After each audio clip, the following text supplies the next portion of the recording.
अध्यक्ष महोदय, मैं और मेरे निर्वाचन क्षेत्र के लोग बहुत ध्यान से बजट के भाषण को सुन रहे थे। आशा ये थी कि सांगली को इस बजट में कुछ हासिल हो, लेकिन दुर्भाग्य ये रहा कि सांगली तो दूर, लगभग 1.5 घंटे के भाषण में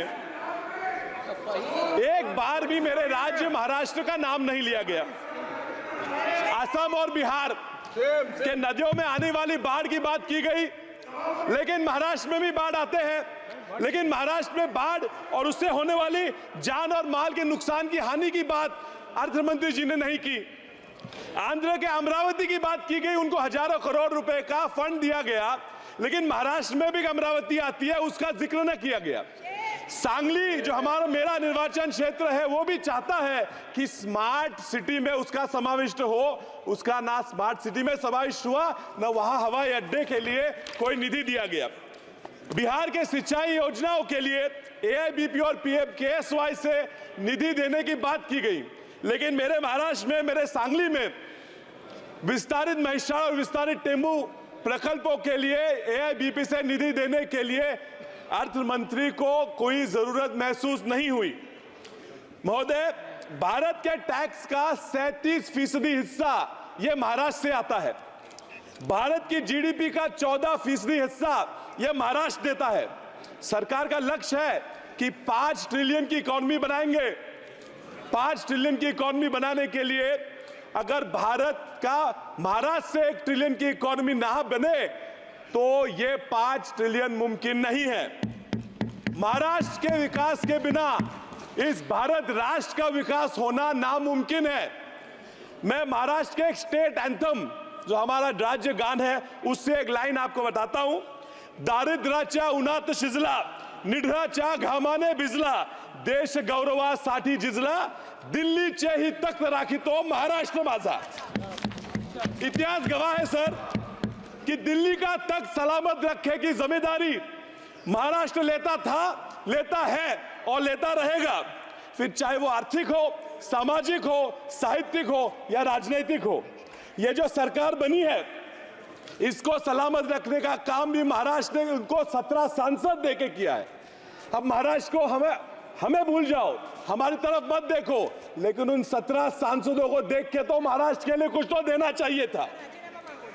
अभी ये दिख रहे हैं, कुछ सांसद मुस्कुरा रहे हैं, इनको देख के पिक्चर का एक गाना याद आता है, तुम इतना जो मुस्कुरा रहे हो, क्या गम है उसको छुपा रहे हो। मैं जानता हूं इन्हें डर है कि वापस निर्वाचन क्षेत्र में जाके क्या कहेंगे, ये दुख उनको सता रहा है। खैर, इनकी मजबूरियां मैं समझता हूं सर। बैसाखियों पे बनी हुई सरकार से और लोग क्या अपेक्षा करेंगे। मुझे डर है कि ये बैसाखियों पे मजबूरी चलने वाली सरकार अपना देश न डुबा दे। सर, राज्यों की बात छोड़ते हैं, सामान्य लोगों की अपेक्षाओं पे क्या क्या किया ये मैं पूछता हूं। MSP को लीगलाइज करने की बात की, ये इन्होंने नहीं की। लोगों का कर्जा, किसान कर्जे से मर रहे हैं, कर्जा माफ करने की मांग की, वो दखलंदाज कर दी। महंगाई सीमित रखने के लिए तो इन्होंने कुछ किया ही नहीं। सर, EPS में 7,000 रुपए मासिक पेंशन देने की बात हुई, वो इन्होंने नजरअंदाज कर दी। भूमिहीन किसानों को भी सम्मान योजना में, PM सम्मान योजना में समाविष्ट करने की बात की, वो भी उन्होंने ठुकरा दी। सर, फर्टिलाइजर हो, सीड हो, उस पे लगने वाला GST भी इन्होंने माफ नहीं किया। मनरेगा में 400 रुपए तक मिनिमम वेज बढ़ा दो, ये मांग की थी, वो भी उन्होंने नहीं दी। चलिए, नहीं दिया तो नहीं दिया, जो दिया उस पर मैं सर 1 मिनट बात करूंगा। Food subsidy, they have decided to again continue with the 80 crore food subsidy. So it's a very ironic issue because the entire BJP's plan, election manifesto going around telling people was कि if you don't vote us back to power, आपकी food subsidy खत्म हो जाएगी। Sir, food subsidy की बात करते हैं और खुद इन्होंने इनके बजट में फूड सब्सिडी पे देने वाला प्रोविजन कम कर दिया है। सर, ये किसानों की वेलफेयर की बात करते हैं, 13.5% फर्टिलाइजर की सब्सिडी के लिए होने वाला प्रोविजन इन्होंने कम किया है। सर, ये इंटर्नशिप की बात करते हैं, 500 फर्म मिलकर 20,000 लोग हायर करेंगे, बात करते हैं, मुझे ये मुमकिन नहीं लगता। सर ये 3 करोड़ घर बनाने की बातें करते हैं। मैंने पूरा बजट छान मारा, पिछले बजट से इस बजट में सिर्फ 5% ज्यादा प्रोविजन किया है। ये किसे फंसाने की कोशिश कर रहे हैं सर? ये छोड़ के बजट में 70,000 पिछले वोटर अकाउंट में और 60,000 इस वोटर अकाउंट में उन्होंने न्यू स्कीम्स के लिए दिए हैं। कौन सी न्यू स्कीम्स है? इससे क्या होने वाला है? क्यों नहीं बताते? हमसे वोट मांग रहे हैं और नहीं बता रहे 60,000 रुपए कहां जाए। Sir, you are in this budget, is this a budget only of announcements or is it a budget only for actual provisions? मैं आपको हमारे संत तुकाराम महाराज जी का एक अभंग सुनाता हूं। बोला चीज कड़ी, बोला साथ बात, जेवनिया तृप्त कौन झाला। इसका अर्थ यह है कि बातों की कड़ी चावल से किसी का पेट नहीं भरता। सर, परसों एक बजट से खुश सांसद मुझे बोले कि विशाल, ये तो अभी बस ट्रेलर था, पिक्चर अभी बाकी है। सर, ये ट्रेलर और पिक्चर सी बातों से मैं पूरा डर जाता हूं।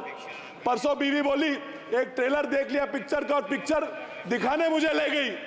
सर, दिक्कत यह है कि ट्रेलर देख के पिक्चर तो चले गए, आधे घंटे में बोर करके बकवास पिक्चर ही बाहर आ गई। सर, ये दिक्कत इस सरकार से मेरी यही है कि ट्रेलर तो ये बहुत अच्छा बना लेते हैं लेकिन इनसे पिक्चर नहीं बनती क्योंकि डायरेक्टर में ही प्रॉब्लम है। इस बार तो ट्रेलर भी बकवास हुआ। So I'll conclude the simple point and I want to tell them why they have lost in states like Maharashtra. And they may go on and talk about how the constitution was brought in and how caste equation was brought in. But that is not the reason for them losing majority of the states of India. They have lost because there's an article by Indian Express which says that in every state where the GDP has dropped, the BJP has lost. And if they continue with this kind of economic policy, I assure you, sir, I'm concluding, I assure you, sir, आने वाले महाराष्ट्र हरियाणा के चुनाव में ये वापस हारेंगे। इसलिए इनको अनुरोध है कि इकोनॉमी पे ध्यान दो, वरना आप ज्यादा दिन उस तरफ नहीं रहने वाले। धन्यवाद।